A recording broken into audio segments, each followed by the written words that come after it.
Kami setiap kami Tuhan, ini setiap kami. Kami siap beri yang terbaik bagi-Mu karena kami tahu kami sungguh-sungguh mengasihi Engkau, Raja di atas segala raja. Haleluya.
semua bangkit berdiri.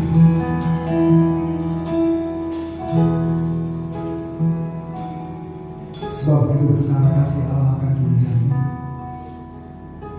sehingga Tuhan telah mengaruniakan Putra yang tunggal Tuhan kita Yesus Kristus, agar setiap kita yang percaya kepadanya tidak binasa, melainkan beroleh hidup yang kekal. Sebab Dia baik, bahwasannya Tuhan kita baik, kasih setianya benar-benar untuk selama-lamanya bagi kita. Haleluya.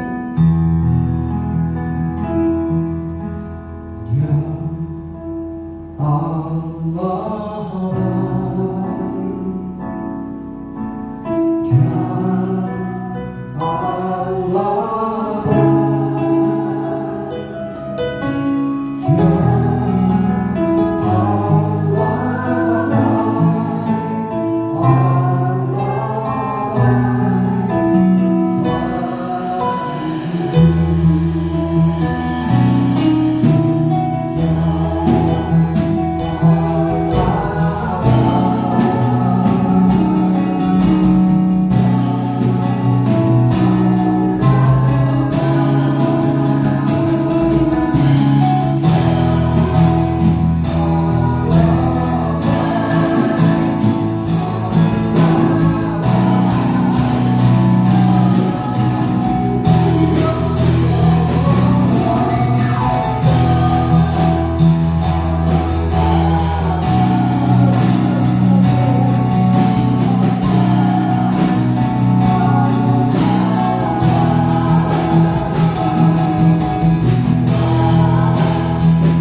Raja di atas segala raja, yang siap beri yang terbaik buat Tuhan, dan yang bersuka cita. Sama-sama katakan amin. Sama-sama katakan amin. Dan hasilnya kita sudah ini bersuka cita di Tuhan kita yang baik. Amin. Haleluya, haleluya. Kau terbesar dan mulia, ajaib semua perbuatanmu. Kau besar dan mulia, dalam semua perbuatanmu.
kepada Anda terkasih firman Tuhan Yesus Kristus. Ada sukacita sehari-hari kami. Percaya Tuhan yang luar biasa. Oleh sebab Dia Allah kita, Allah satu-satunya dalam kehidupan kita. Dia gak pernah meninggalkan kita. Sore hari ini saya mau bersaksi tentang kehidupan saya kepada Ibu. Dia Tuhan yang sungguh setia bagi kami, keluarga kecil kami. Kemarin saya sempat share di perusahaan bahwa kemarin istri saya menerima rapor anak saya. Jadi nilai akademiknya turun daripada semester yang pertama. Hari itu hari Kamis, jadi ketika saya telepon dia hanya laptop, itu sore tak telepon dari saya tahu dari sana. Di rumah ada persekutuan doa pada ibu. Ada persekutuan doa. Satu telepon lagi agak malam yang angkat adik saya. Katanya kemana istri saya? Oh lagi sharing, Mas. Saya bingung pada ibu. Istri saya itu kalau doa itu nggak bisa kalau nggak nyantai, karena dia masih dalam tahap belajar. Jadi dia doa misalnya kayak gini, dia belum berani tampil kayak kakak-kakak yang di depan gini. Dia nulis dulu yang mau dikatakan apa, ini dia tulis. Itu dia misalnya, ayo ibu silakan doa tugas ibu sekarang gitu ya. Bacanya kan habis lagi. Itu istri saya. Jadi saya tahu perkembangan istri saya. Lumayan kok ada yang bisa doa nulis dulu, nggak berani berdedak dari saat pingsan di atas. Habis itu kemarin kok dia bilang istri sharing gitu. Sharing kan ada bacotnya kan, iya kan? Nggak bisa bacotnya kan, karena sharing kan dari hati. Bahkan dia juga sempat bawa renungan cuma sebentar saja. Renungan dia masih nyontek kayak di apa namanya acara-acara itu. Ketika dia sharing dia ngomong gini sama itu tanda saya dulu. Jadi saat itu saya Jumat itu saya tanya pagi dia cerita. Nah dia sharingnya gini. Gue sharing mau apa? Gue sharing anakmu kan nggak bisa sharing yang lainnya. Maksudnya dia tahu Jumat pagi itu saya telepon. Karena malamnya saya nggak bisa telepon yang angkat adik saya, jadi saya sudah tidak telepon lah, besok pagi aja. Tak telepon pagi, dia jawab seperti itu. Dia seringnya begini, kalau memang kita orang tua yang bisa memberikan materi untuk anak kita bisa berikan terbaik menurut kita buat anak kita, pendidikan terbaik, makanan terbaik, kehidupan terbaik buat anak kita. Tetapi itu saya waktu terus mikir gini, tak paksa anakku jadi sak karepku, apa nggak stres di hati? Yang pertama, yang kedua, kita sudah beri yang terbaik bagi anak kita beri yang terbaik bagi anak kita, semua yang terbaik lah. Menurut kita, tetapi kita nggak ngerti. Memang nilai akademik nggak bisa istilahnya itu bukan saya mengatakan nilai akademik nggak bisa membuat anak tersebut berguna bagi nama Tuhan atau bagi keluarga atau bagi bangsa dan negara. Siapa tahu kayak Albert Einstein itu kan dia ke sekolah, nggak lulus tapi dia bisa menemukan sesuatu yang luar biasa. Iya, Sri Mulyani, menteri kita yang perikanan itu ibu siapa namanya yang dulu itu kan hanya lulusan SD loh, tapi dia pintar banget. Terus istri saya cerita gini, yang bisa saya kasih yang terbaik buat anak kita, tetapi segala sesuatu biar anak kita yang berurusan sama Tuhan atau Tuhan yang berurusan sama anak kita. Jadi wes pokoknya aku tuh gak sama Tuhan yang terbaik, tak jagain kenangan, yang penting dia takut Tuhan, kita doain tiap hari terus. Tapi jadinya anak kita dia ngomong gitu, aku gak ngerti siapa nanti besok ganti Pak Ganjar Pranowo atau ganti Pak Jokowi, apa kita tahu orang ini kan gak tahu masa depannya seperti apa. Karena kita menurut seperti itu, maksudnya kok pintar mencari uang, kok bisa kamu seperti itu? Lalu ya, aku ini waktu itu dia cerita pagi, aku ini jadi stres. Tak lihat aku kok turun semester 2 ngisi ayah itu ayah kerja jauh-jauh buat kamu sampai anak ini mau nangis, baru SMP kelas 1 kelas lagi nangis deh. Di mana gitu? Mari terus di sawah-sawah anak kok sakit ya. Jadi terus mereka gitu terus dia kesaksian di ibadah di keluarga kami. Memang tempat kami sering ada ibadah setiap Kamis. Kalau kita ada namanya komisan kalau gitu. Jadi kayak komsel itu di rumah kita gitu. Nanti pindah dari rumah sebelah rumah mertua saya, nanti pindah lagi dari rumah saya lagi gitu. Tadi aku tidak apa-apa kan tempat doa Tapi itu ngomong, gue kok pindah lama, lama-lama kamu bisa jadi hamba Tuhan. Gitu. Aku bilang, apa? Gitu. Kemarin saya ditawani untuk masuk gereja kan, gereja kita kan GKJW kalau di desa itu. Ayo ikut pelayanan GKJW gitu. Kalau kayak itu kan bagus banget, biasanya Pak bagus suara. Nek bojoku ada suara satu, cempreng gitu. Tapi hari itu saya berkata, istriku luar biasa, sudah bisa sharing yang baik. Dan itu jadi kesaksian bahkan buat saya pribadi, karena kita orang tua juga gitu kan, kita anak macam-macam. Wah kamu seperti ini, besok jadi gini, sekolah Pak Demu guru kabeh, semua jadi guru, wah dewi ya. Ya karena kita sekolah itu, wah anaknya kita pengusaha, besok menjadi pengusaha, wah dewi. Salah satu dewi jadi dokter dan sebagainya, itu kan masa depannya kita nggak ngerti. Lalu itu saya mau good. Istriku akhirnya ngerti apa yang Tuhan mau dalam hidup anak saya. Haleluya, mari kita siapkan hati kita untuk kita boleh menerima berkat firman Tuhan. Sebab Dia Tuhan yang besar, Allah yang luar biasa, Allah yang setia. Terima kasih Tuhan.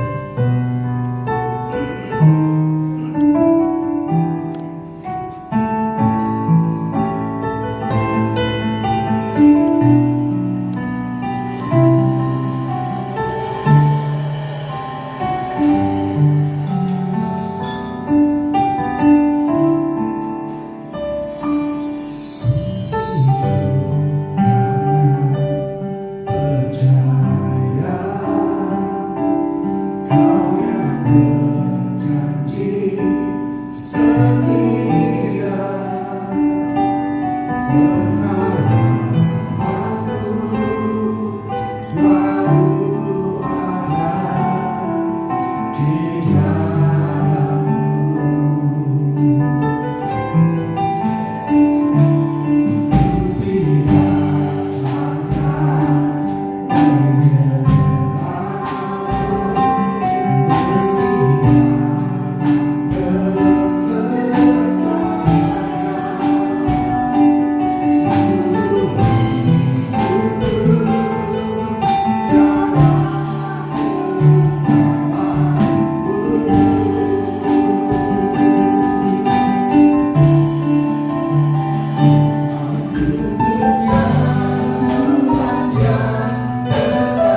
sekarang kemenangan darimu.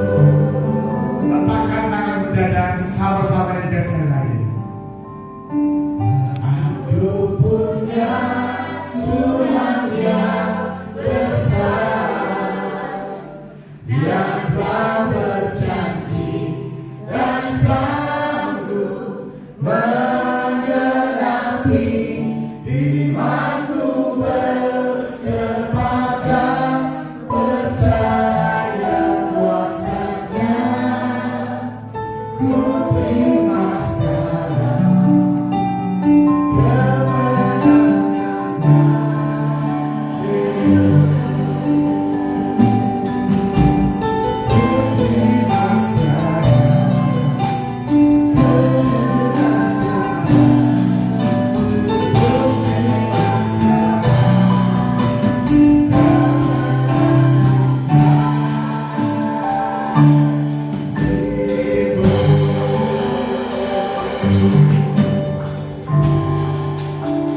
sore hari Tuhan, kalau kami semua boleh berkumpul di hari Minggu ini, kami sama-sama datang dan berterima kasih.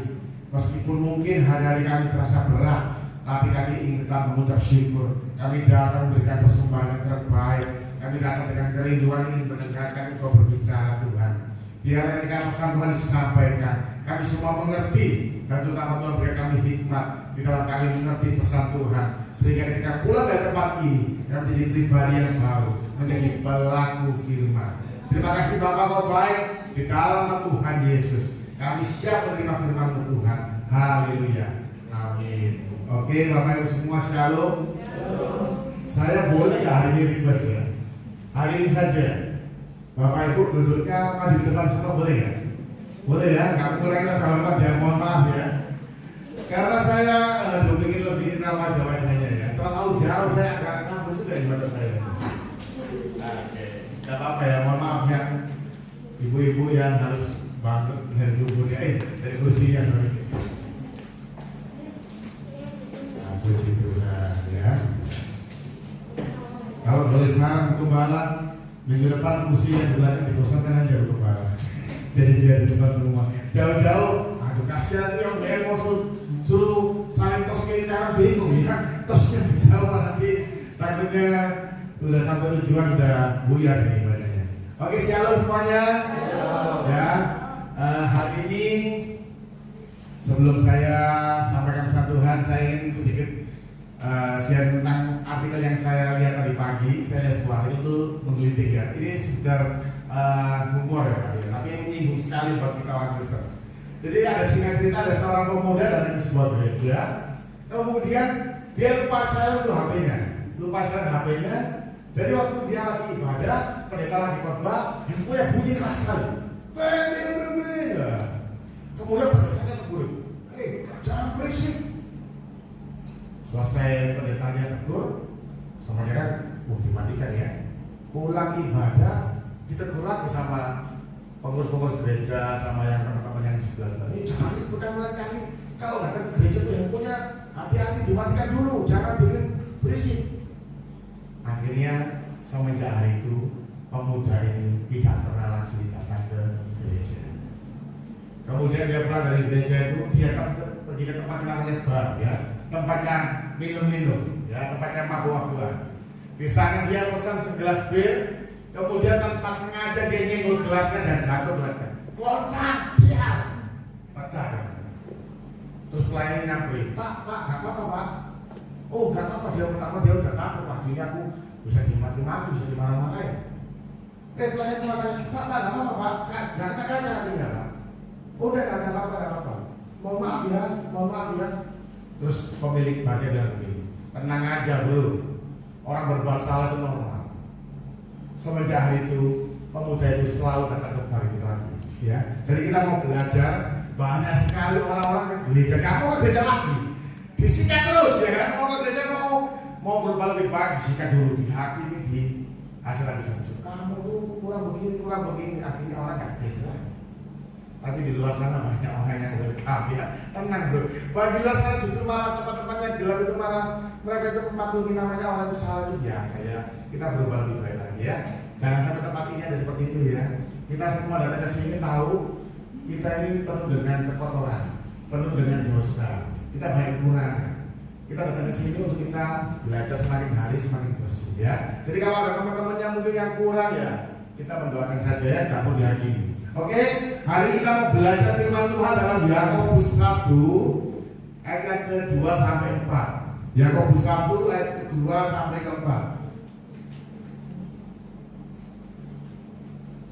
Hari ini ayatnya nggak banyak ya, Bapak Ibu, jadi kita pulangnya bisa lebih awal. Semoga ya. Oke, Yakobus 1 ayat ke-2.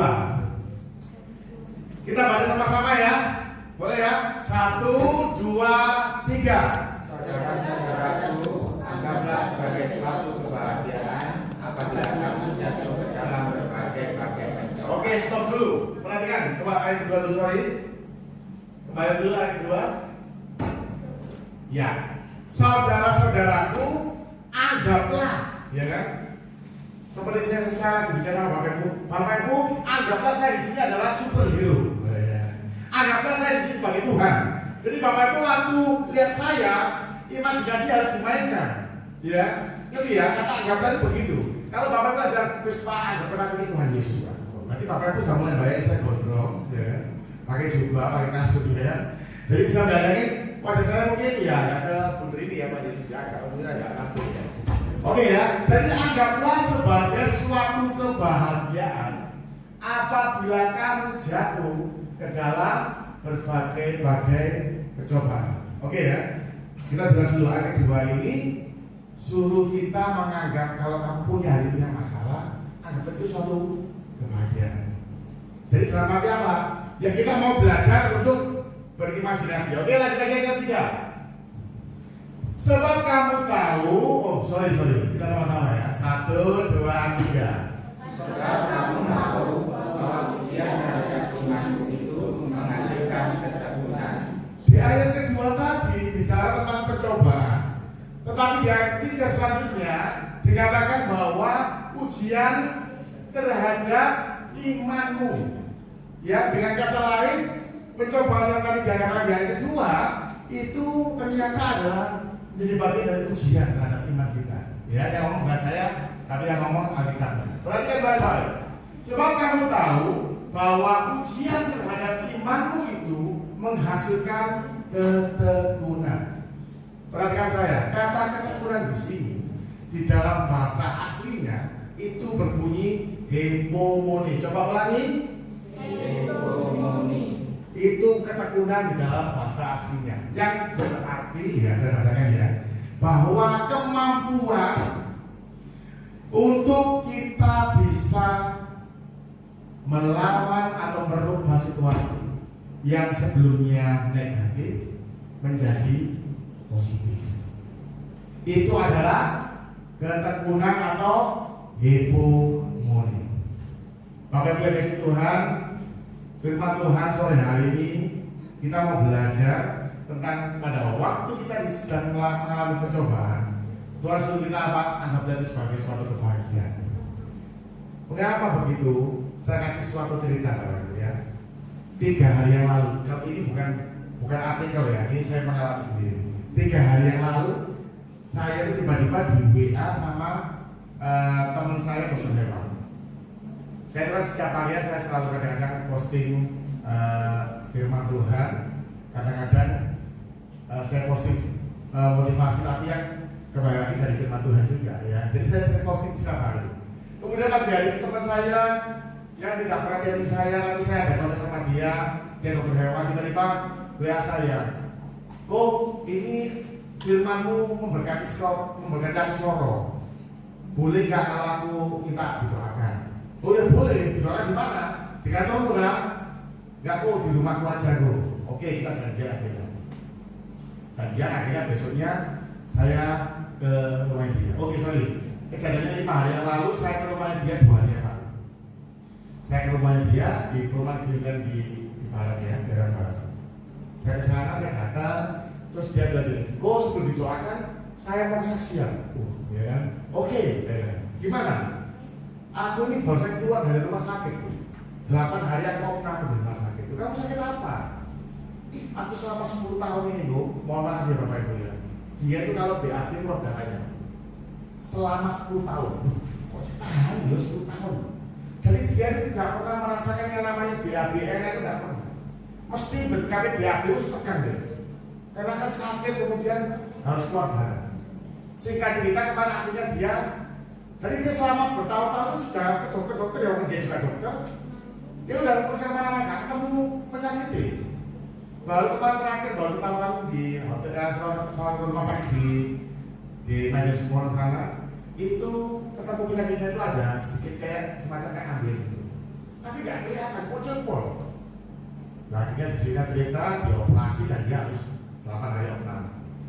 Dia mau, puji Tuhan gue kemarin habis biayanya 150 juta. Tapi untuk di cover sama asuransi. Nah dia waktu pulang ke rumah, pacarnya waktu dia menikah ya, pacarnya datang untuk bantu masakin supaya ya namanya orang habis operasi kan masih lemes ya. Lah pacarnya itu tangga dari lantai 2 ke lantai 1, gelundung loh, gelundung karena model tetangganya tidak ada pegangannya yang model tangga begini. Jadi kupingnya itu kena tangga sampai terbelah jadi 2 ini loh. Jadi kupingnya bisa sobek, jadi bisa buka gini ya, gini ya, sampai ke temboknya gini. Jadi 2. Oh, langsung dibawa ke rumah sakit. Dan puji Tuhan ya, asuransinya yang cewek ini, kok ya pas bulan lalu habis gagal labor. Jadi waktu mau ngeklaim asuransi tidak tercover. Nah mereka ini bulan depan mau merit apa? Mau merit, bayangin ya. Jadi mereka ini pergumulan apa? Yang pertama, ceweknya kupingnya begitu. Ya namanya perempuan kalau menikah kan pengen yang terbaik ya. Cewek istri saya kalau mau menikah dulu ribetnya minta ampun ya. Jam 3 subuh ke salon saya bayarin perempuan tuh luar biasa ya kan. Saya jam 3 subuh sih geli ya Bapak Ibu ya.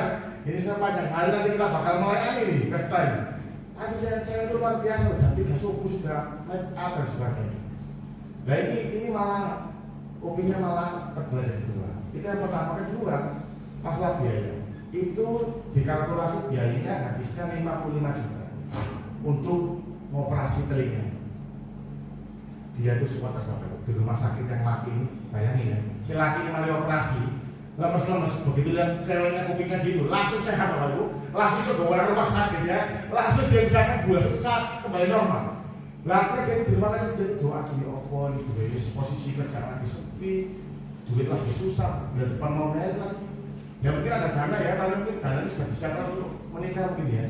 Jadi dia itu semua stres. Lah pagi-pagi itu dia waktu lagi di rumah sakit baca story WA saya. Dia ngomong, kok aku ini gak pernah loh baca story WA aku. Biasanya aku bacanya story Instagram. Lah kok pagi itu aku loh, saya ingin buka story WA-nya tuh, tak buka.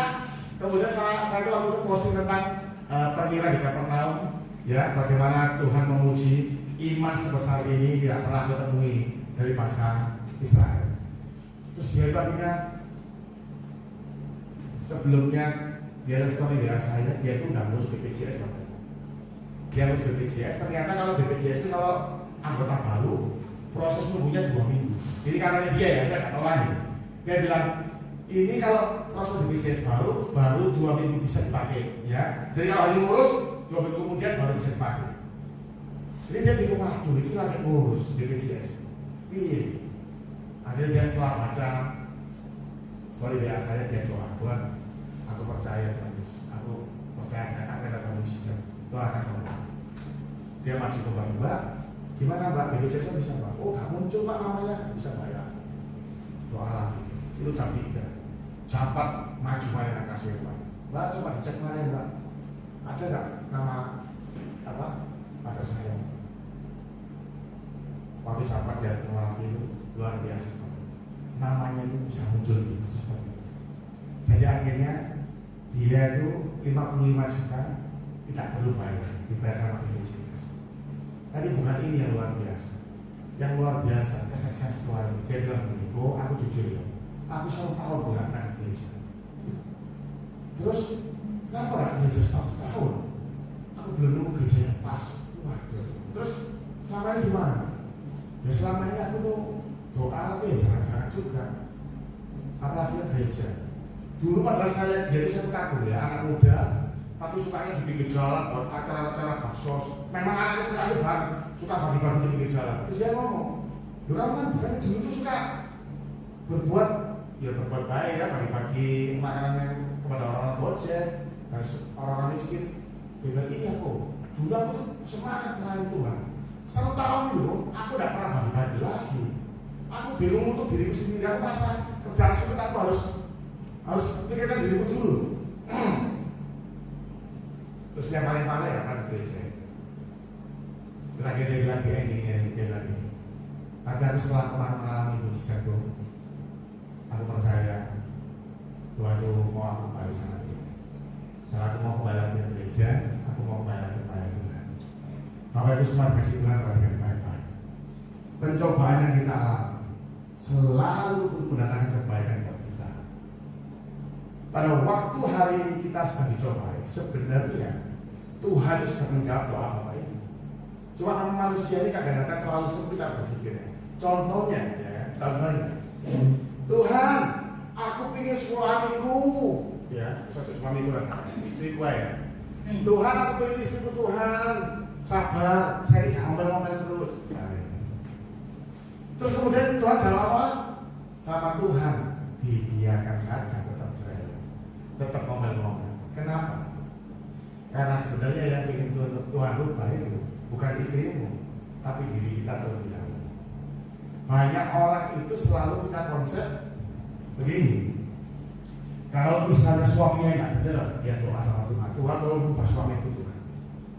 Istrinya nggak benar, doa sama Tuhan, Tuhan tolong rubah istriku Tuhan. Ya kan? Padahal sebenarnya orang-orang model begini memang Tuhan kirimkan untuk merubah kita. Makanya firman Tuhan selanjutnya, oke, boleh selanjutnya yang keempat dikatakan, dan biarkanlah ketekunan itu memperoleh buah yang matang, supaya kamu menjadi sempurna dan utuh dan tak kekurangan suatu apapun. Perhatikan Bapak Ibu, pada waktu hari ini kita, apa yang menjadi kekuranganmu, Tuhan itu kritis, diperbaiki. Caranya gimana?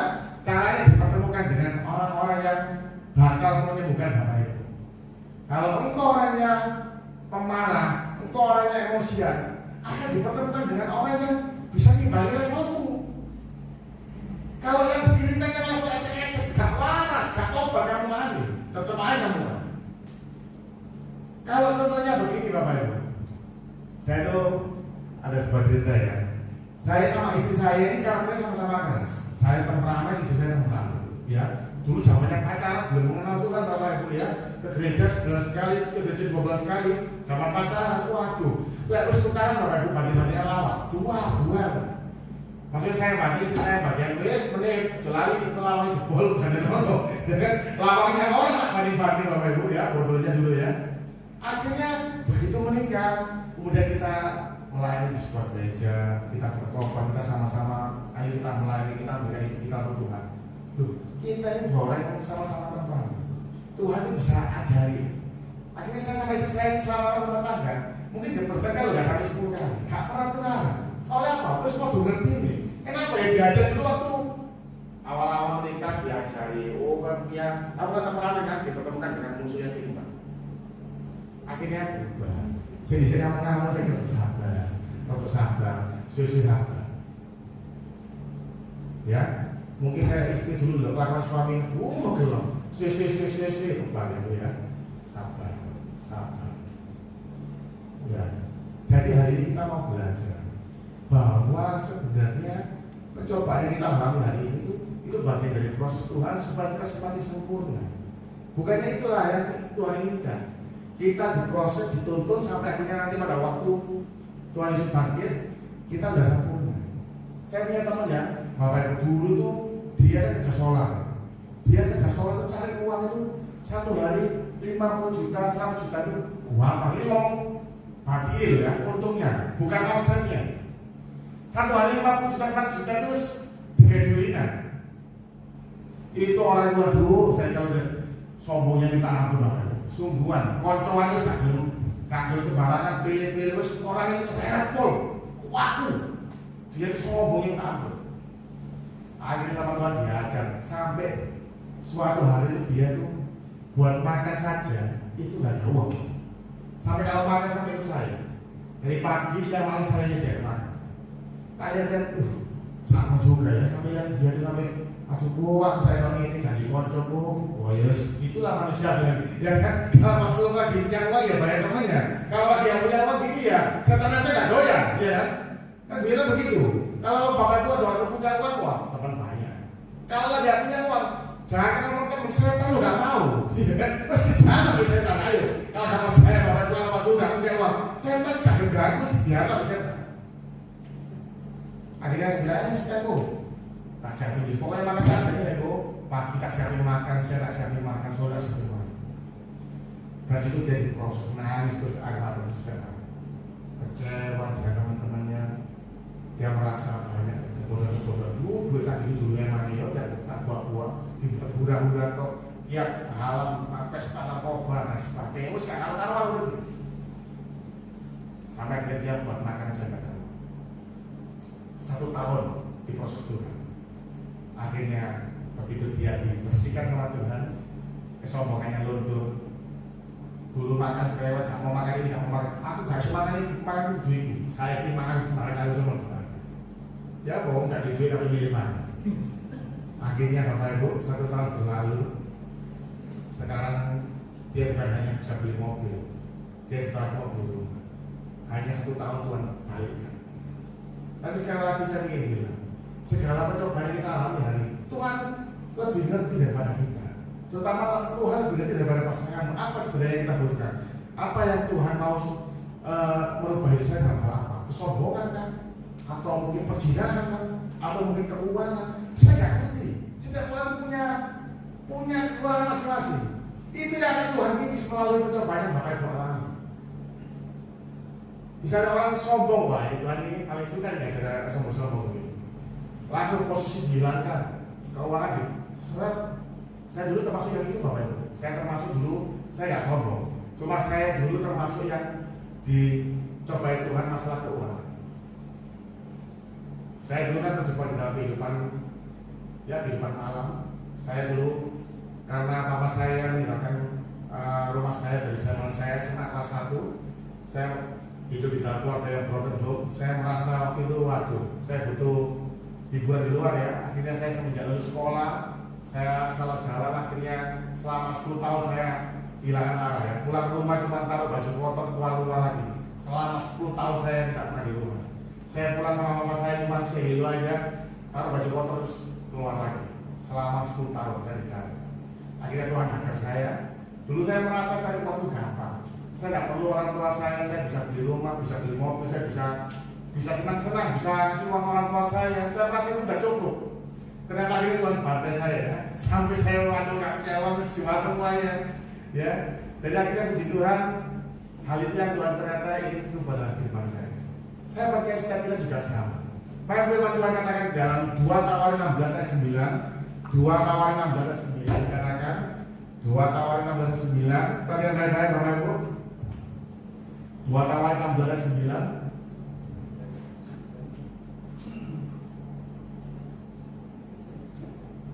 Oke, alright.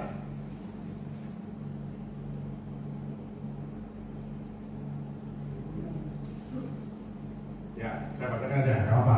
2 Tawarin 16 ayat 9 dikatakan begini. Karena mata Tuhan menjelajah seluruh bumi untuk melimpahkan kekuatannya kepada mereka yang bersungguh hati terhadap Dia. Ya, kita baca cuma yang bagian A aja. Perhatikan baik-baik.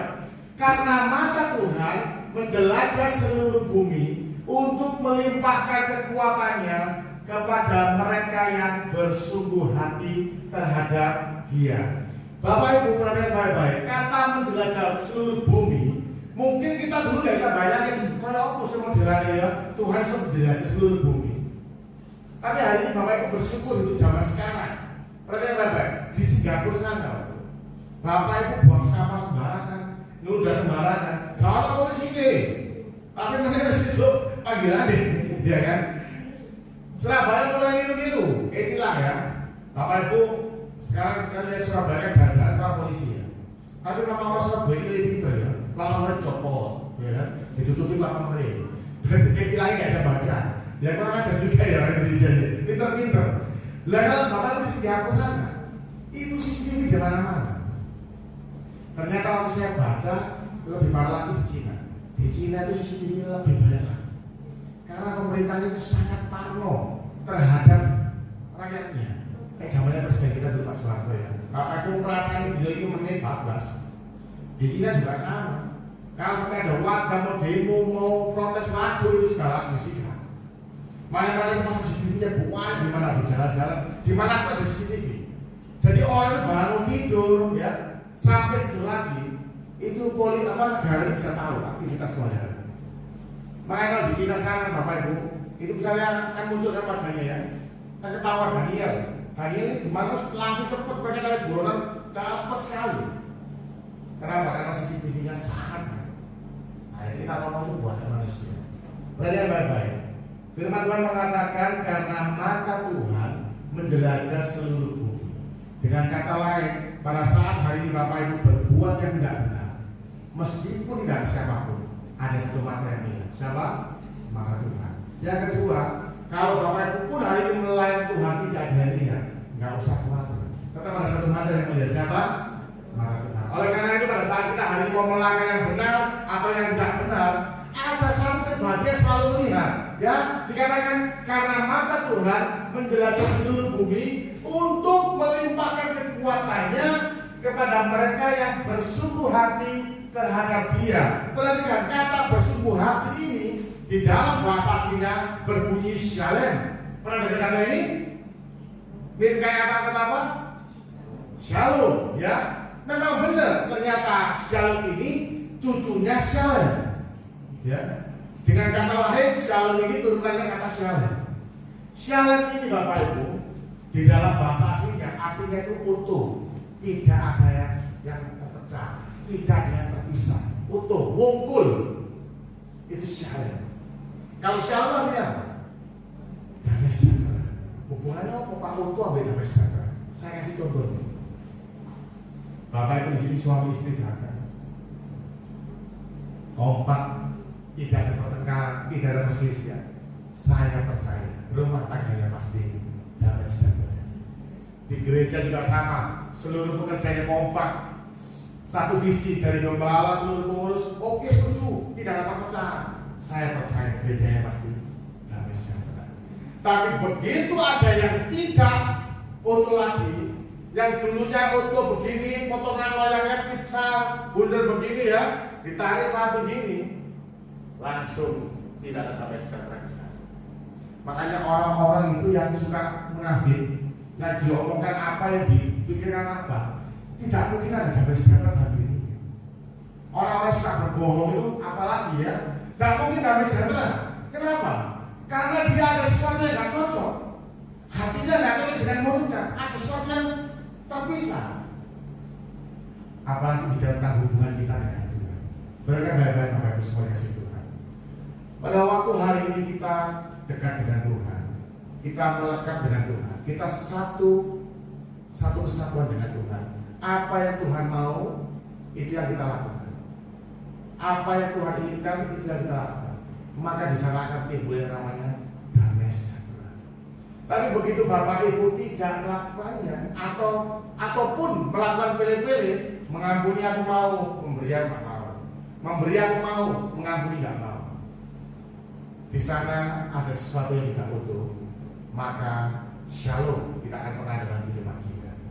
Bapak Ibu, Tuhan sudah berjanji bahwa Dia mengelilingi seluruh bumi untuk memberikan kekuatan kepada orang-orang yang bersungguh hati dari Dia. Dalam kata lain, Tuhan akan berikan kekuatan kepada orang-orang yang utuh hatinya penuh bersama Tuhan. Kalau ada sesuatu yang tidak utuh, maka kekuatan itu mungkin tidak Tuhan berikan. Maka di awal tadi kita tentang Yakobus, bahwa pencobaan-pencobaan yang kamu alami itu akan menghasilkan yang namanya ketekunan. Dengan kata lain, ketika Bapak Ibu bisa melewati pencobaan, itu semua karena kekuatan dari Tuhan. Karena kekuatan ini tidak sembarangan orang dikasih, Bapak Ibu ya. Mohon maaf ya. Ini bukan barang murahan. Mereka ngomong apa? Dia hanya memberikan kekuatannya kepada orang-orang yang bersungguh hati mencari Tuhan. Kalau Bapak Ibu hari ini tidak utuh bersama Tuhan, rumah tangga perpecahan, gereja perpecahan, antar saudara perpecahan, saya pastikan hidup Anda tidak akan ada damai sejahtera. Itulah konsepnya tentang shalom. Dia punya kakek namanya Shalom.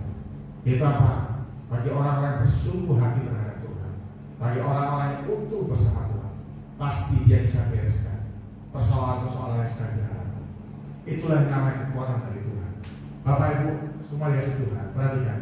Manusia ini ketika punya masalah, kita punya 3 cara untuk menjawab. Ya, pada waktu punya masalah, manusia itu ada 3.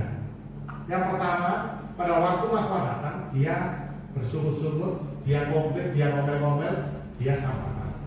Ini manusia yang paling banyak ya. Tapi di sini nggak ada, aja di Afrika sana, di sini nggak ada ya, semuanya ada ya.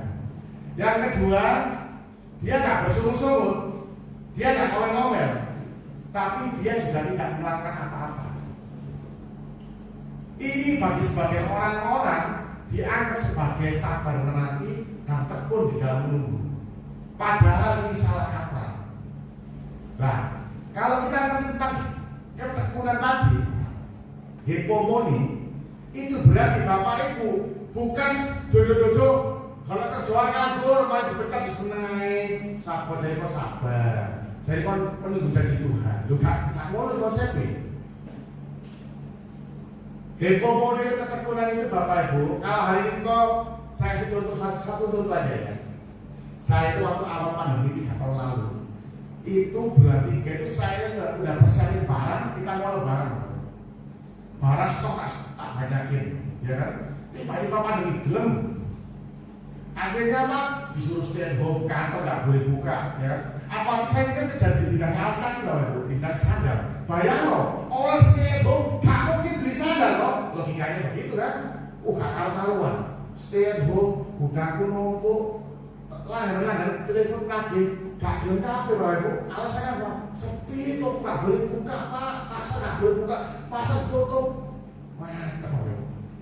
Sampai akhirnya apa? Saya berdoa sama Tuhan, satu pintu ditutup, Tuhan kasih pintu yang lain. Itu apa? Jual peyek Bapak Ibu. Bayang jual peyek ya. Kita jual sandal, di situ jual peyek. Peyek bungkusan yang satu bungkus 10.000 loh. Ceritanya kan saya tuh punya admin, ibunya pinter gaya peyek. Yo sekolah tak tol, tak foto sing bagus, tak tawa-tawakan teman-teman. Ayo, zaman dulu kan waktu pandemi kan hak itu. PO makan-makan kan saling membantu ya. Zaman waktu pandemi awal-awal kan saling membantu. Kamu jual apa, aku jual apa, yuk saling membeli. Akhirnya peyeknya itu dari bungkusan plastik 10.000-an, terakhir toples saya segini, saya jual 30.000, terakhir toples saya gede gitu. Nah karena ordernya meledak, ya. Nah orang-orang sekarang ordernya besar nih, 20. Itu yang masak kan ibunya adik saya cuma 1 orang, jadi dia tuh dari pagi sampai malam meyel. Akhirnya anaknya sih ngomel-ngomel, si kemana dia bu, sorry bu, apa? Aku 2 menit terus bu, ibuku ngamuk aja dengan bu, kesel malah ibu. Terus apa nih? Ya bu, selesai kita kayak kamu, kok boleh bu, iya langsung masak mateng gitu bu. Akhirnya pekerjaan saya itu berhenti karena saya masak di sampun-sampun. Singkat cerita, akhirnya saya belajar main online, jual online, ya. Kan jual peyek kan harus pakai online juga, pakai WA yang begitu ya. Akhirnya saya belajar ke Instagram, jual barang ke Instagram. Kemudian akhirnya saya jualan lewat Shopee, Tokopedia, saya jualan sandal saya. Tapi justru karena situasi pandemi itu, dulu saya itu kantor saya itu cuma nyewa di satu ruko di Perak, murah bahwa saya nyewanya, saya dapat murah, ya. Karena pandemi, akhirnya saya bisa beli gudang besar sekali di Margomulyo. Dengan saya bisa isi barang. Dulu saya itu cuma bisa nyewa ruko 1, isi barangnya lantai 1 aja, nggak bisa penuh.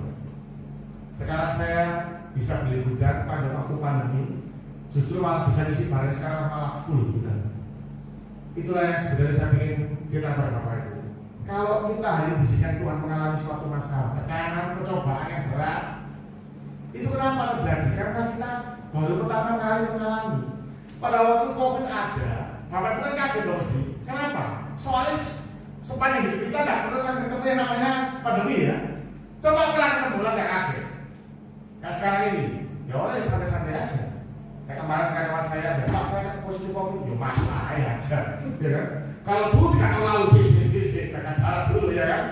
Wah saya itu ingat betul waktu saya kena COVID waktu awal-awal dulu, waduh, rumah didatangi sama petugas bawa yang kayak manusia pelari itu loh. Rumah saya difoto di rumah, diserang Bapak Ibu. Saya kirim nasi kotak ya, sama puskesmas. Kan waktu itu begitu kita kena positif COVID kan, langsung nama kita masuk di aplikasinya itu kan, langsung diterima sama polisi ya. Bapak posisi mana Pak? Saya lagi di hotel Pak, karantina Pak.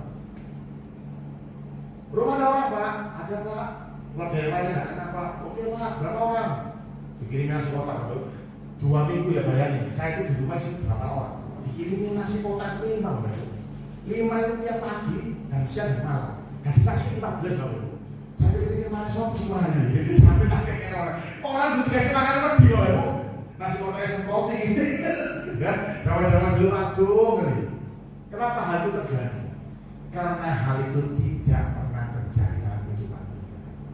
Kalau ada badai besar, sesuatu yang baru, sesuatu yang kita tidak pernah alami, pasti kaget. Tapi itulah manusia. 3 tahun berlalu semenjak pandemi. Sekarang orang-orang kan, termasuk saya, enak pandemi dulu ya, kerja dia. Saya kerja tanpa sorong. Loh, kurang ajar manusia ini. Waktu pandemi dulu, sampun aku Tuhan, gak kalah, oke Tuhan, gak kalah. Tapi sekarang kalau boleh saya ngomong ya, untuk orang bisnis lebih enak caranya pandemi kemarin daripada sekarang. Yang ngomong bahasa saya jadi semua orang yang bisnis. Oleh karena itu, perhatikan baik-baik. Pencobaan yang kita alami hari ini tidak semuanya untuk membuat Bapak Ibu hancur. Tuhan bukan Tuhan seperti itu. Tapi pencobaan yang kita alami justru untuk mengikis kekurangan-kekurangan yang sudah kita tanamkan semenjak ini. Contohnya kesombongan, persinahan, suka selingkuh, suka marah-marah. Itu yang di Tuhan aja. Hajarnya lewat apa? Pencobaan. Makanya treatmentnya beda. Orang yang sakit batuk, ya kan, minumnya obat batuk. Orang yang sakit kepala, minumnya obat sakit kepala. Nah orang sakit kepala kasih obat batuk nggak nyambung. Ya, sama kayak Bapak Ibu ini, saya nggak ngerti apa sih yang di mata Tuhan kekurangan kita itu apa? Saya nggak ngerti. Tapi Tuhan tahu. Nah dia akan mengirimkan alat itu semua untuk Bapak Ibu. Ya, dikasih alat itu ya. Dikolatiasi. Begitu Bapak Ibu sudah melewati fase itu, Bapak Ibu akan lihat ke belakang. Oh ternyata enteng juga masalah saya kemarin. Makanya orang-orang itu kalau sudah pernah mengalami kejadian, contohnya kan COVID ya. Kita ngomong COVID aja, udah paling gampang. COVID 3 tahun yang lalu pada saat pertama kali ada, kita shock. Akhirnya manusia bisa beradaptasi, bisa berkembang, bisa melewati fase itu. Sekarang buktinya orang-orang ya nggak apa-apa itu. Orang-orang yang dulunya kerjanya pertama kali, ya sekarang bisa melewati. Coba pun ada COVID lagi, orang-orang udah siap. Kenapa? Dia udah pernah alami kok. Itulah maksud Tuhan. Kalau hari kita udah pernah mengalami fase yang berat, percayalah Bapak Ibu kalau suatu hari fase itu datang lagi, Bapak Ibu seperti antisipasi ya. Masalah keuangan, Bapak Ibu pernah bangkrut, ya. Bapak Ibu akhirnya waktu melangkah jatuhan, Bapak Ibu seperti, aku tahu bangkrut ya, aku suka bangkrut, pas sekali ini aku suka bangkrut. Gitu ya, oke ya. Jadi kita harus paham bahwa Tuhan memberikan kekuatan kepada orang-orang yang bersungguh hati terhadap Dia. Kalau hari ini Bapak Ibu masalah yang datang tidak menjadikan Bapak Ibu dekat kepada Tuhan, sama Tuhan masalah itu dibiarkan melekat. Kenapa? Memang masalah itu Tuhan izinkan terjadi supaya Bapak Ibu kembali ke gereja, berlutut di hadapan Tuhan, minta ampun, akhirnya kembali jalan benar. Konsepnya kan begitu. Seperti apa saya tadi, sempat ke gereja karena habis kaget, telinga hampir putus, ya kan? Kemudian dari rumah sakit 55 juta langsung tobat. Terus tak pernah dijumani, aku melayani Tuhan. Nah kalau hari ini saya kalau boleh boleh saran, kalau Bapak Ibu semua hari ini tidak ingin merasakan percobaan-percobaan, mari kita koreksi diri kita, apakah saya ini ada barang di mana. Terkadang manusia kalau sombong itu nggak sadar, Bapak. Orang kalau sombong itu nggak sadar kalau dia sombong. Manusia itu nggak sadar. Dia lebih gampang untuk lihat orang lain, tapi kalau untuk lihat diri sendiri dia susah. Makanya kita Tuhan kirimkan pasangan-pasangan ini atau lingkungan kerja, ya kan? Kadang saya itu paling bingung ya kalau dengar kalimat curhat. Pak, ini loh Pak, teman saya begini Pak. Padahal kalau menurut kacamata saya, yang dia omongkan itu kelakuannya lebih parah dia yang ngomong daripada yang diomongkan. Beda gitu ya. Yang ngomong biasa lebih modern. Suatu hari saya jalan pagi di rumah saya, ada sebuah rumah dipasang iklan dijual. Karena saya pagi-pagi itu saya kisah-kisah tak parahnya, tak lihat. Kok dijual berapa rumahnya kok? Ayo masuk. Saya disuruh masuk. Enggak berapa rumahnya kok? Oh, kamu lihat beli rumah itu hoki ya. Rumahnya itu Bapak Ibu patungnya Yesus itu sak rumah. Ada perjamuan terakhir dari kayu gede. Terus pokoknya kita lihat mas tahu dari orangnya rohani banget. Yes, keren. Tapi begitu dia ngomong gini, tak bilang itu ya di depan rumah itu ditata itu ada bambu hoki. Wah, begitu ngomong bambu hoki, ini jawab dia kan. Patung Yesusnya gede-gede. Tapi nakalnya bapaknya bambu. Aku begitu ya. Kok di depannya ada bambu hoki kok? Ini saudara Sogi. Oh iya. Terus siapa? Oh kalau di rumah ini bambu tak kasih dong. Ya, yang lebih gila lagi omongnya gini. Jangan di rumah sebelahku. Soalnya setanku rumahku tak pindah ke sana kabeh.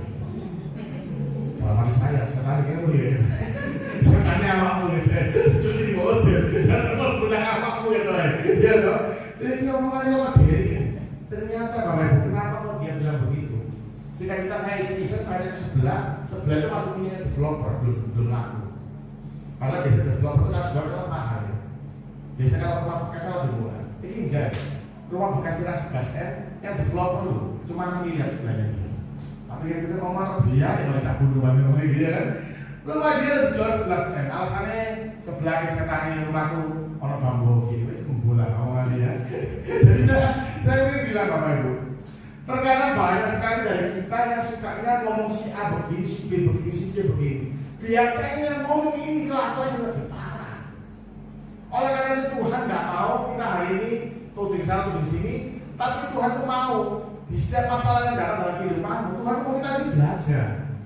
Sehingga pada waktu kamu belajar sesuatu, ya dikatakan ujian dari imanmu. Bapak Ibu ngerti ya, konsepnya ujian itu kalau sekolah, guru itu bikin evaluasi. Apakah selama ini saya ngajar kamu tuh ngerti apa enggak sih? Kan begitu ya. Konsepnya ujian itu. Sama juga ujian dari iman kita. Tuhan ingin tahu kamu tiap minggu datang ke gereja, kamu beribadah, tiap hari baca Alkitab, tiap hari berdoa. Kemudian Tuhan kirimkan doa waktu ujian. Dites. Aku mau tahu sih, kamu kalau punya masalah begini, respon bagaimana? Nah, tadi pilihan 3 lagi. Yang pertama sambatan, yang kedua kayak sambatan tapi gak apa-apa. Atau yang ketiga, kita tetap bersuka cita, kita tetap rajin ibadah, tetap melayani Tuhan. Kemudian kalau pintu saat ditutup, kita buka pintu yang lain. Pintu yang lain tutup lagi, kita cari pintu yang lain. Banyak kemarin itu begini Bapak Ibu. Saya kan ada pelayanan orang-orang di jalan ya. Tiap hari Selasa itu. Ada satu orang bapak tiba-tiba datang, Pak, kalau saya doakan Pak, saya kepingin kerja Pak, saya pun nganggur Pak, saya ingin kerja. Oke, ayo kita doa. Saya doa. Kemudian besoknya dia dapat kerjaan Bapak Ibu. Dapat kerjaan, tapi yang luar biasa. Dia bilang gini sama yang ngasih kerjaan. Kerjanya apa? Oh kerjanya ini. Gajinya berapa? Oh gajinya segini. Oh sorry gak cocok, gaji kecil ya. Gak mencari Bapak Ibu. Dan dia itu cerita loh. Tapi pikir manusia ini harus namanya ya. Kalau saya jadi Tuhan, tak kabeh oke ini. Untung Tuhan dengan saya, Bapak Ibu. Oh kita bersyukur lah kita punya Tuhan seperti Yesus. Kalau Tuhan tuh kayak Daniel ini waduh, tak apa manusia di bumi. Ini yang dinamakan orang-orang yang tidak tahu terima kasih. Banyak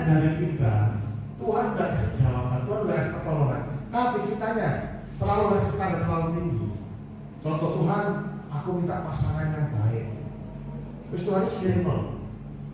Tapi dari sini melimani. Aku sudah ganteng Tuhan. Soalnya aku sama laki-laki itu ganteng. Begitu orang yang ganteng kawin akhirnya stres. Apa? Iya Tuhan, lakiku selingkuh aja. Lalu sama teman. Ya, saya jadi ingat temennya adik saya ya. Kepingin laki ganteng ya waktu zaman sih. Ya nama adik dia bikin. Soalnya sih ganteng-ganteng gitu ya. Begitu kawin ganteng, akhirnya waduh selingkuhnya kemana-mana. Akhirnya 2 tahun tak menikah, apa yang cerai kok. Ya. Jadi sekali lagi kita harus mengerti ya bahwa ujian dari iman itu Tuhan izinkan terjadi karena Tuhan mau evaluasi selama ini kan baca Alkitab itu gimana sih hasilnya. Hasilnya itu dari apa? Dari respon kita ketika masalah itu hadir. Banyak orang punya masalah semakin dekat sama Tuhan, semakin rajin ke gereja. Mama saya itu paling tahu dulu. Kalau Daniel ini sudah sering ke gereja, berarti masalah benar. Terus kan saya kan nggak suka cerita ya. Saya tuh meskipun saya tinggal bersama mama saya nggak pernah curhat tentang masalah saya. Karena saya merasa dulu mamaku mau terus mamaku ini sudah banyak masalah ya. Saya masih curhat lagi tentang masalah saya nggak mau. Saya selalu cerita tentang si baik-baik aja, si menyenangkan aja. Tapi mama saya udah paling tahu ya. Dia kalau lihat, wah dia aku sering ke gereja ini berarti masalah ya. Dia paling tahu. Dia kadang-kadang bisik saya, kok ada masalah. Lalu gitu. Oh nggak apa-apa. Ya, jadi banyak orang itu harusnya pada waktu kita hari ini mengalami masalah semakin dekat dengan Tuhan. Semakin dekat. Saya tuh hari ini Bapak Ibu jujur aja, saya ibadah seminggu 2 kali 3 kali kurang. Karena saya hati ini pengen ibadah terus. Iya loh. Pikir-pikir pada saya ini seminggu ini ibadah itu paling minimal 5 kali. Tapi rasa hati itu pengen rindu untuk ya untuk sama-sama nyembah Tuhan. Ada teman-teman yang kita nyanyi sama-sama itu rasanya hati begitu. Apalagi kalau sekarang kita ngomongin situasi ekonomi ya, setelah lebaran ini ada sepi pasar, ada santai. Justru malah pengen hati itu pengen nyembah Tuhan, pengen nyanyi di Tuhan, pengen baca Alkitab lebih lagi, pengen belajar. Tapi banyak orang di luar sana masalah hati. Dia semakin tidak mau ke gereja. Dia semakin kecewa dengan Tuhan. Dia malah jaga-jaga. Itulah sore hari Tuhan tidak mau Bapak Ibu lakukan. Makanya Tuhan mau anggaplah supaya Bapak Ibu waktu proses itu datang, kita bisa tetap melihat jauh ke depan. Di balik ini pasti aku akan memperoleh kemenangan. Saya pada waktu ketika waktu saya kelas 1, saya kecewa dengan Tuhan. Teman-teman sekolah saya tiap kali Natalan mereka bilang sama keluarga pergi keluar kota Natalan. Saya di rumah setiap hari saya dan mama saya menangis selama 1 tahun, nangis terus. Saya tinggal sama mama saya, sama adik saya perempuan. Jadi saya jadi kepala keluarga dari SMA kelas 1. Ya, saya tuh kecewa dengan Tuhan. Kenapa Pak aku ini dapat begini ya nasibnya ya? Teman-temanku yang lain happy sama keluarganya, sama papanya, utuh semua keluarganya. Tapi saya harus mengalami fase seperti ini. Saya mengalami itu SMA kelas 1 berarti 15 tahun. Saya baru bisa melihat kebaikan Tuhan. Di balik pencobaan yang saya alami, saya baru sadar. Ternyata Tuhan izinkan saya mengalami hal itu supaya saya jadi manusia yang adil. Bapak Ibu sekarang hari saya dan teman-teman saya punya masalah, betul. Jadi manusia itu lembek banget. Kena masalah sudah rapuh, kena masalah rapuh. Padahal waktu saya tanya masalah apa sih, cerita begini. Itu bagi saya itu bukan masalah, itu mah enteng. Kenapa? Karena Tuhan sudah latih saya, melatih fase yang paling berat. Bagaimana saya harus menghidupi keluarga saya, bagaimana saya harus menenangkan mama saya ya, ribut terus dia nangis waktu pusing kepala dulu ya. Kita ini kelas 1 itu masih kecil oleh ibu, tak ngerti apa-apa. Tapi dipaksa oleh keadaan harus jadi kepala keluarga. Oleh karena itu saya percaya bagi semua jemaat yang di tempat ini, kalau hari ini kau sudah mengalami fase yang berat, kita mau belajar, anggaplah itu sebagai tempat kita melatih fitness, untuk kita latih olahraga, supaya semakin hari ketika kita melewati fase itu, kita jadi pribadi yang lebih kuat. Saya minta dari berdiri, saya nanti musiknya ya.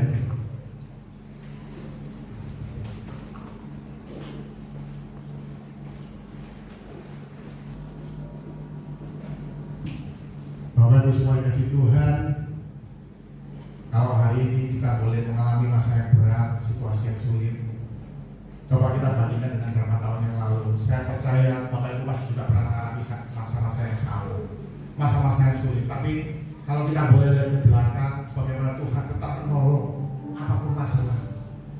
Tapi dari situ kita mau belajar. Oh, ternyata Tuhan izinkan saya mengalami fase itu untuk mendidik saya jadi pribadi yang baik. Karena saya bilang masa lalu rumah tangga orang tua saya begitu. Hari ini saya dalam melangkah rumah tangga, saya sangat berhati-hati. Saya tidak mau anak-anak saya merasakan apa yang saya rasakan. Saya percaya semuanya itu benar kebaikan. Tuhan sudah persiapkan semuanya. Kalau hari kita punya masalah, Tuhan persiapkan Bapak Ibu hari ini untuk melewati berapa tahun yang akan datang ada masalah enggak nanti. Tapi Bapak Ibu dipersiapkan dari sekarang supaya ketika masalah itu datang, masalah yang besar datang, Bapak Ibu sudah siap untuk melewati. Terima kasih Tuhan Yesus. Mau baik Tuhan.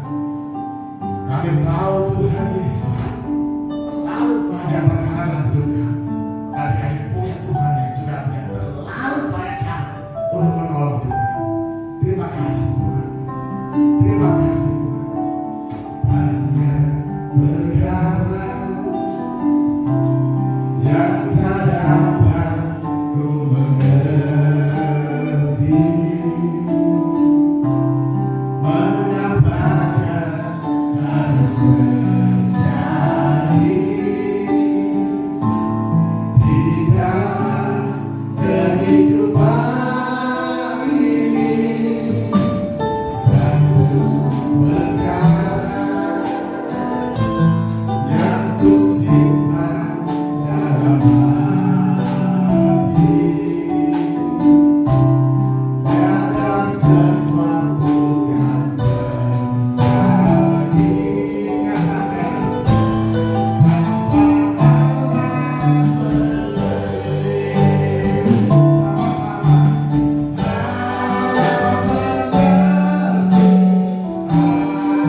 Allah peduli segala persoalan yang kita hadapi. Takkan pernah dibiarkan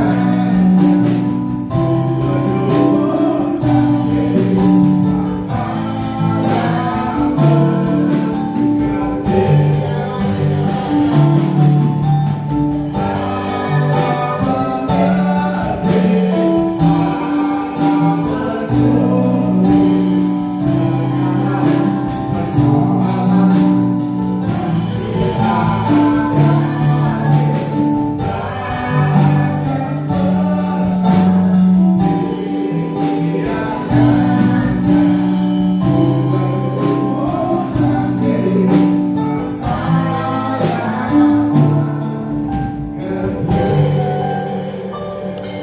dalam 1 Korintus 10 ayat 13b mengatakan, sebab Allah setia dan karena itu Ia tidak akan membiarkan kamu dicobai melampaui kekuatanmu. Pada waktu kamu dicobai, Ia akan memberikan kepadamu jalan keluar sehingga kamu dapat mengampuni. Terima kasih Tuhan.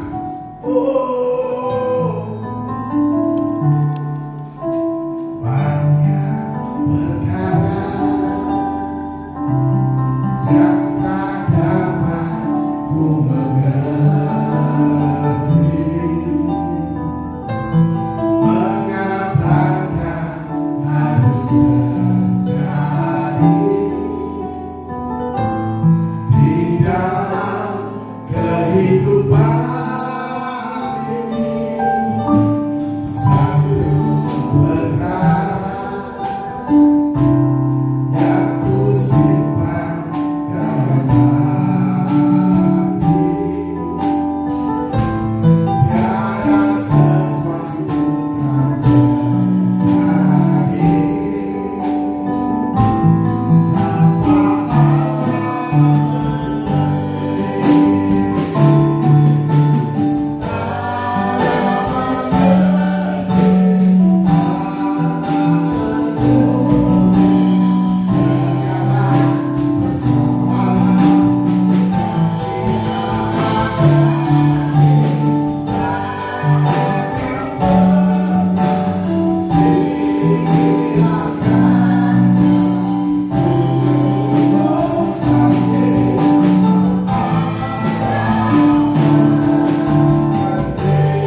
tapi juga bagi kami semua.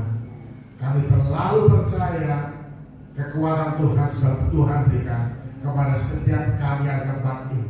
Semua orang yang bersungguh hati mencari Tuhan. Dan kami terlalu percaya bahwa Tuhan akan tuntun kami supaya kami semakin hari semakin bertumbuh menjadi buah yang matang dan semakin sempurna seperti apa yang Tuhan mau. Sehingga ketika kau datang kali kedua Tuhan, kami semua siap dan kami layak untuk masuk ke dalam kerajaan surga. Terima kasih Bapak, kau baik. Kami bersyukur Tuhan untuk gereja ini. Kau berkati luar biasa. Ibu Gembala bersama keluarga semua dipelihara Tuhan. Apa menjadi visi-misi gereja ini, Tuhan yang tolong. Tuhan kirimkan jiwa-jiwa yang rindu akan kasih Tuhan. Setiap pelayan-pelayan Tuhan yang bekerja tempat ini, yang melayani tempat ini, semuanya Tuhan berikan hati yang tulus, hati yang bersih untuk melayani Tuhan, memberikan yang terbaik apa yang bisa diberikan kepada Tuhan. Dan kami juga berdoa Tuhan Yesus untuk seluruh jemaat di tempat ini, biarlah kami semua boleh bertumbuh bersama jadi pribadi yang semakin baik. Kami tinggalkan cara hidup yang lama, kami kembali ikut dengan tata cara Tuhan, dengan aturan Tuhan, sehingga kami layak, sehingga kami jadi pribadi yang baru, menjadi pelaku firman yang bisa membawa seluruh keluarga kami di luar sana, teman-teman kami, untuk kembali kepada Tuhan. Terima kasih Bapak, kau baik. Terima kasih kami hamba-Mu sudah selesai Tuhan, tapi biarlah firman-Mu terus bekerja di dalam hati setiap kami. Di dalam nama Tuhan Yesus, kami semua mengucap syukur Tuhan. Haleluya.